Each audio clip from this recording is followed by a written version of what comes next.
नमस्कार दोस्तों, आपका बहुत बहुत स्वागत है हमारे चैनल भगवत गीता ज्ञान में। आशा है आप सब लोग कुशल होंगे। जैसे कि हम सब जानते हैं, आज 29 जनवरी 2025 है और आज के दिन मौनी अमावस्या मनाई जाएगी। इस दिन लाखों श्रद्धालु पवित्र नदियों में स्नान करने जाएंगे।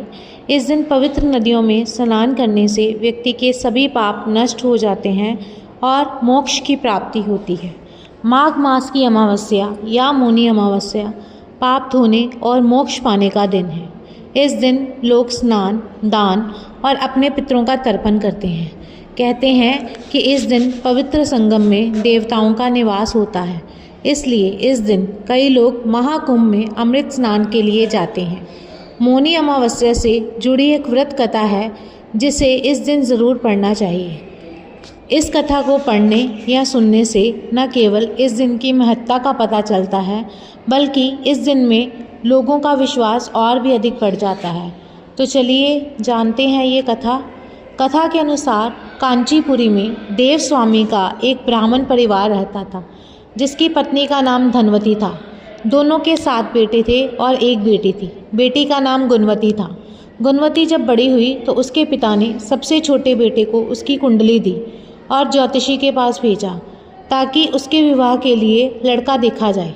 ज्योतिषी ने बताया कि गुणवती विवाह के बाद विधवा हो जाएगी। ये जानकर उसके पिता देव स्वामी और माता धनवती दुखी हो गए।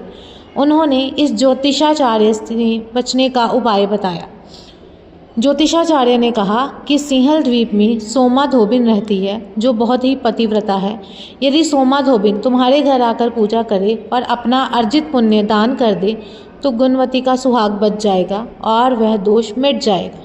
ये जानकर देव स्वामी ने बेटी गुणवती को सबसे छोटे बेटे के साथ सोमा धोबिन के घर सिंहल द्वीप भेजा। दोनों भाई और बहन घर से निकलकर सोमा के घर की ओर चल दिए। दोनों समुद्र के किनारे पहुँचे और उसे पार करने के बारे में सोचने लगे, लेकिन इसमें काफ़ी समय बीत गया और दोनों को भूख और प्यास लग गई। भूखे प्यासे दोनों भाई बहन एक पीपल के पेड़ के नीचे बैठ गए। उस पेड़ पर एक गिद्ध का परिवार भी रहता था। गिद्ध के बच्चों ने गुणवती और उसके भाई की बातों को सुन लिया। गिद्ध के बच्चों ने अपनी माँ को गुणवती और उसके भाई के बारे में बताया। तब गिद्धों की माता ने अपने बच्चों को भोजन कराया और गुणवती के पास गई। उसने कहा कि वो उन दोनों को सोमा धोबिन के घर पहुंचा देगी। अगली सुबह गिद्ध माता ने गुणवती और उसके भाई को समुद्र पार कराया और सोमा धोबिन के पास ले गई। गुणवती सोमा धोबिन के घर के पास ही रहने लगी। रोज़ सुबह सोमा के घर वालों के उठने से पहले ही गुणवती उसके घर को लीप देती थी। एक दिन सोमा ने अपनी बहू से पूछा कि रोज़ घर कौन लीपता है।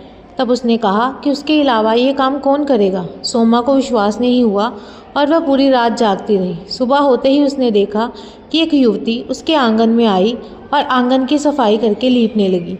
तभी सोमा उसके पास आई और पूछा कि तुम कौन हो और ऐसा क्यों कर रही हो। तब गुणवती ने अपने आने का कारण बताया और पूरी बात बताई।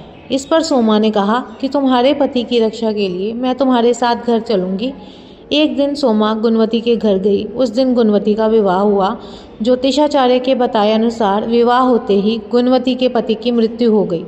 तब सोमा ने पूजा पाठ किया और अपने पुण्य को गुणवती को दान कर दिया। इस उपाय से गुणवती का पति जीवित हो गया।